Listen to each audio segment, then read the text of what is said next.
When a man steps into a world that is not his. What if the only way to walk again was to leave your own body behind? Jake Sully wakes from cryosleep with his heart racing and his legs still useless beneath him. Cold metal surrounds him, steel walls, artificial lights, the low hum of a ship that has crossed light years to reach a distant moon called Pandora. He is not here because he is special. He is here because his twin brother is dead. Jake is a former Marine, broken in body and drifting in purpose. On Earth, he is expendable. On Pandora, however, his DNA makes him valuable. Valuable enough to control an avatar, a genetically engineered body designed to look like the native species of Pandora, the Na'vi. Humans did not come to Pandora to explore. They came to extract unobtainium, a rare mineral worth more than the lives standing above it. Pandora is hostile. Its air is toxic. Its forests are alive. Its creatures hunt without mercy. Jake is given a simple mission. Enter the avatar body, learn the Na'vi, gain their trust, report everything. He agrees not out of loyalty, but because he has nothing left to lose. Then the link is activated. Jake opens his eyes in another body. And for the first time in years, he stands. Jake doesn't yet realize that his first steps on Pandora are the beginning of a betrayal of others and of himself. In his avatar body, Jake runs, jumps, breathes air thick with glowing life. Pandora is not just a planet it watches, reacts, and remembers. The first mission is chaos. Jake is reckless, undisciplined, more soldier than scientist. When the team is attacked by a massive predator, he is separated and lost deep in the jungle as night falls. Darkness transforms the forest. Eyes glow in the shadows. Sounds crawl through the air. Jake is hunted by a Thanator, Pandora's apex predator. He runs blindly, lungs burning, until he trips and crashes into the undergrowth, cornered, helpless. Death is seconds away. Then an arrow slams into the ground in front of his face. From the shadow steps Nateri, blue-skinned, golden-eyed, graceful, and lethal. She does not see a man. She sees a foolish alien disturbing the balance of her world. She saves him not with kindness, but with irritation. She is ready to leave him to fate. Then something impossible happens. Soft, glowing seeds drift down around Jake. The sacred signs of Awa, the guiding spirit of Pandora. To the Na'vi, this is not coincidence. It is a message. Nateri hesitates, and for reasons she does not yet understand, she chooses not to kill him. What happens when the world you were sent to destroy begins to accept you? Nateri brings Jake to Hometree, the heart of her clan. He stands before the elders, an outsider, a hybrid, a living lie. They do not trust him. They do not want him. But Awa's sign cannot be ignored. Jake is allowed to stay, not as family, but as a student. He must learn their ways, to hunt without waste, to listen to the forest, to respect life rather than dominate it. At the same time, far away behind steel walls, humans wait for his reports. Jake sends data back about Na'vi customs, their structures, their sacred places. At first, it feels like duty. I'm just observing, he tells himself. I'm not the one pulling the trigger. But Pandora does not let anyone remain unchanged. With every lesson, every shared moment, Jake feels something unfamiliar growing inside him. Belonging. And he does not yet understand the cost of that feeling. The longer Jake lives as a Na'vi, the easier it becomes to forget that he arrived as a weapon. Days pass, and Jake's life settles into rhythm at Hometree.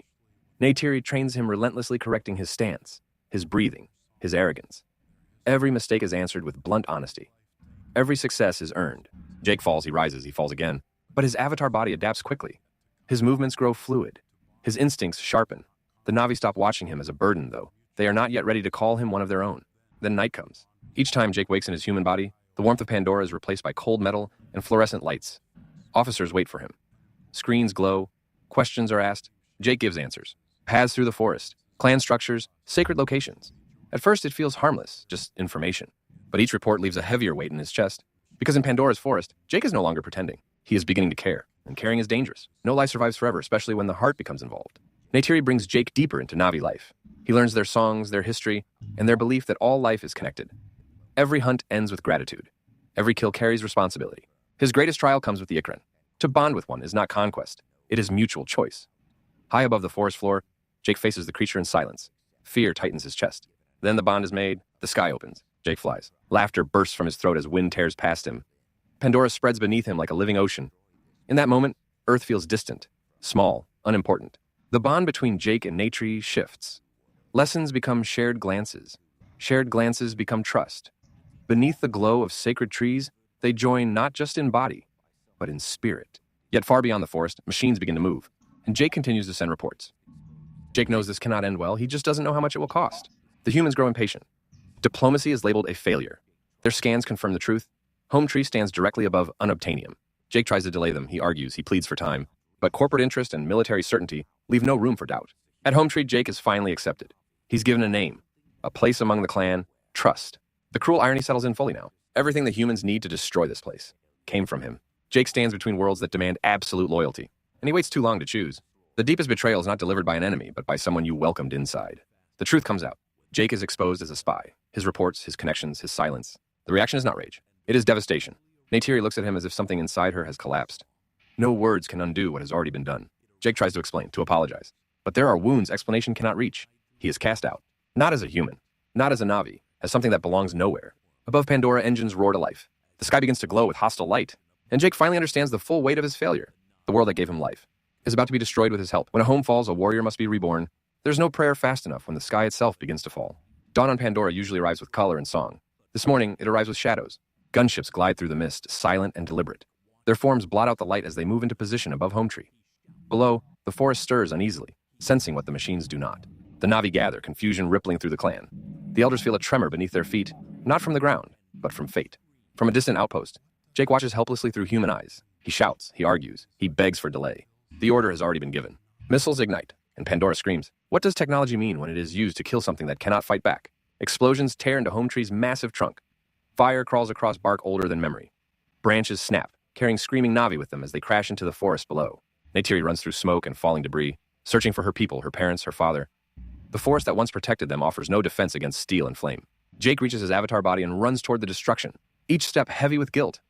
Every death is a reminder of information he provided. Neytiri's father stands his ground until the end. When Home Tree finally collapses, its fall sends a wave of dust and ash across Pandora. The sky darkens as if the world bows in mourning. Through the smoke, Neytiri sees Jake. There is no anger in her eyes. Only truth. There is no punishment more cruel than having nowhere left to belong. The survivors gather what little remains of their lives and leave. No one speaks to Jake. No one looks back. He stands alone among the ruins of a home he helped destroy. The humans consider the mission successful. Jake is no longer useful. He has outlived his value. For the first time since arriving on Pandora, Jake is completely alone. He kneels and presses his hand to the soil. I'm sorry, he whispers. The forest does not answer. When every path is closed, even the faithless begin to pray. Jake makes his way to the Tree of Souls, the most sacred place on Pandora. He comes without demands, without plans. Only regret.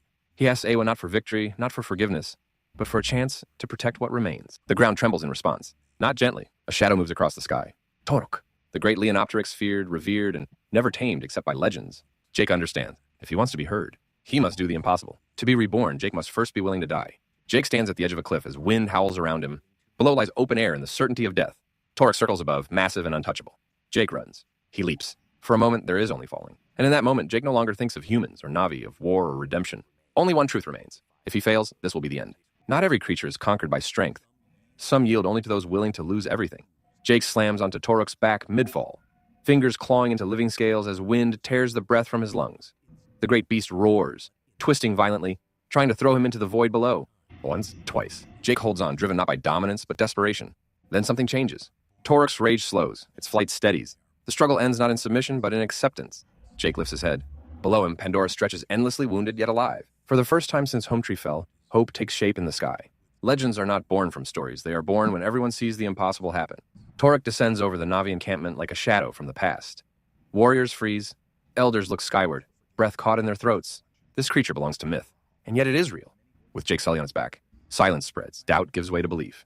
Jake dismounts without triumph or apology. He lets Torok speak for him. Neytiri steps forward. Her grief remains, but something stronger pushes through it. Understanding. Jake asks for nothing but one chance not to be forgiven, but to fight. Pandora listens. When many voices share one purpose, even a planet can respond. Jake calls for unity among the clans. He does not promise survival-only truth. The humans will return, and they will not stop with one tree. Prayers rise to Ewa not as pleas, but as connection. Roots, animals, and memory weave together across Pandora. The planet stirs. Creatures gather, the forest tightens its grip. Far away, human forces complete their preparations, unaware that they are no longer fighting a people alone. They are facing a world. Some battles are decided long before the first blow is struck. Night settles over Pandora. Fires burn low among gathered clans, once divided by distance and history. There are no speeches, no cheers, only quiet resolve. Jake and Neytiri stand together. Not all wounds have healed, some never will, but they share something deeper than the past. Purpose. Jake looks to the stars one last time. Tomorrow he may die, but tonight he knows who he is. When the world itself enters the battle, there's no beautiful sunrise on a day meant for killing. Morning breaks over Pandora in pale red light, as if the sky already knows what is coming. Mist clings to the forest, while hundreds of Na'vi prepare in silence. Bows strung, Ikran restless. Above them, human aircraft form precise, disciplined lines. Steel against vines. Order against instinct. Jake sits astride Torok, eyes forward. There are no speeches. With a single motion, the sky erupts. When war takes to the air, there's no safe direction to fall. Ikrans surge from the clouds like living storms. Arrows streak through the air, striking rotors and glass. Explosions bloom as aircraft spiral downward in flames. The humans respond instantly. Machine gun fire rips through the sky. Na'vi riders are thrown from their mounts, vanishing into the canopy below. Jake weaves Toruk through chaos, knowing courage alone will not win this fight. The sky becomes a graveyard, and on the ground something far worse awakens. Pandora does not stand still, it chooses. Human ground forces advance, crushing roots and leveling ancient trees. Sensors scan, weapons fire. Then the earth moves. Hammerhead Titan others charge. Thanators burst from the undergrowth. Vines coil around armored vehicles, dragging them into the soil. Bullets tear flesh, but the forest keeps coming. For the first time, fear fractures human discipline. Pandora is not defending itself. It is fighting back. Every war eventually asks the same question. How much is victory worth? Na'vi fall, humans fall. Screams replace strategy. Blood darkens leaves that once glowed with life. Jake watches warriors die for a cause he helped endanger. Every loss tightens something around his chest. Nature fights with ferocity, grief burning behind her eyes. This is not rage, it is defense.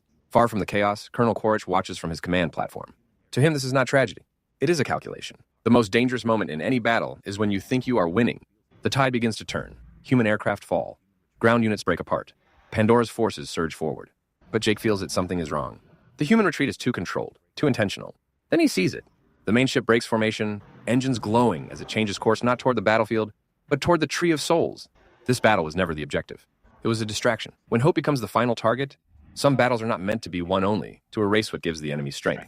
The human flagship cuts through the smoke-filled sky, its path unmistakable. It is no longer chasing warriors or suppressing resistance. It is heading straight for the Tree of Souls. Jake feels the realization hit harder than any blow. If the tree falls, the Na'vi will not merely lose a battle, they will lose their connection, their memory, their faith. He signals the aerial forces to turn back. The formation breaks. Riders peel away from the wider battle, racing against time as fire and debris rain around them. Toruk roars, driving forward with relentless force. But the ship is massive, armored, designed to endure anything except surrender. And it does not intend to surrender. Every second gained in war is paid for by someone who will not see the end of it. Na'vi riders throw themselves at the flagship. Arrows shatter against steel. Primitive explosives detonate uselessly against reinforced hulls. One by one, Ikran fall. The sky fills with smoke and broken wings. Jake watches warriors die simply to slow the ship's advance to buy seconds, not victory. His chest tightens with the weight of leadership no one ever teaches you to carry. Then finally something gives. Explosions ripple across the flagship's engines. Its course wavers. Fire pours from its underside. The massive vessel begins to fall. When it crashes into the forest, the impact shakes Pandora like an earthquake.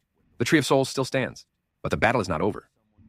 Some men do not retreat when the war is lost. They look for someone to blame. From the wreckage of the fallen ship, Colonel Quaritch emerges inside his AMP suit, unharmed and focused. To him, the war is narrowed to one target. Jake Sully. Quaritch does not shout orders. He does not rally troops. He moves alone toward the Tree of Souls, firing at anything that stands between him and his goal. Destroy the heart of Pandora. Kill the man who betrayed his species. The same objective by different means. In the final moments of war, even allies can be torn apart by fate. The battlefield fractures into isolated conflicts. Smoke blinds the air, the ground burns. Toruk is struck. With a wounded cry, the great creature spirals downward, crashing through trees before vanishing into the chaos below. Jake is thrown clear, hitting the ground hard. He rises just in time to see Quaritch moving toward the sacred site. Nature is nowhere in sight. For the first time since the battle began, Jake is truly alone. When everything else is stripped away, war becomes personal. Jake follows Quaritch into the shadow of the Tree of Souls. The glow of its roots casts ghostly light across twisted metal and scorched earth. Quaritch turns, already waiting. No speeches are exchanged. No ideologies debated. This is no longer a war of armies or worlds. It is two men each convinced he is right standing at the center of everything that matters. The fight begins. Metal crashes against bone. Strength meets desperation. Jake is outmatched again and again, driven back by raw power and military precision. But he does not retreat, because behind him stands the world that gave him a second life, choosing a body, choosing a home. Some battles are not won by strength, but by who is willing to lose everything. Quaritch advances relentlessly, his AMP suit tearing through roots and stone. Each blow sends Jake crashing backward, his avatar body pushed past its limits. Pain floods his senses, sharp and undeniable.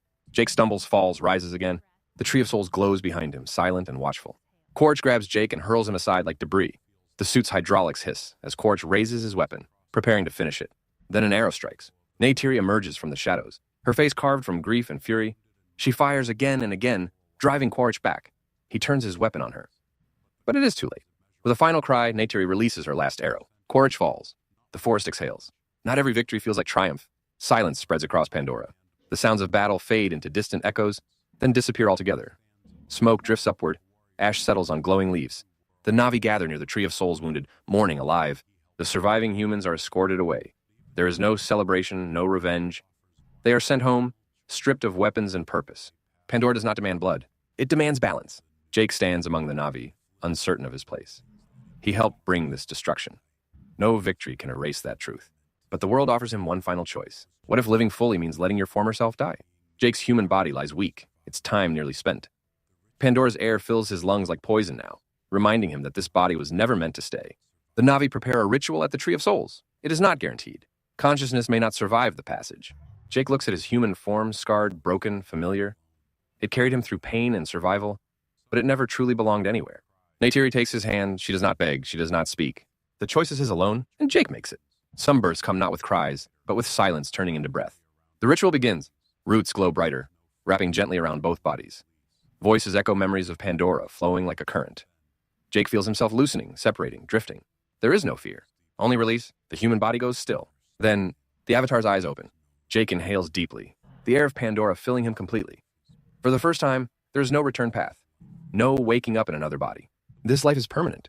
This life is his. The world does not need a savior, only someone willing to protect it. Pandora heals. New growth rises where Home Tree once stood.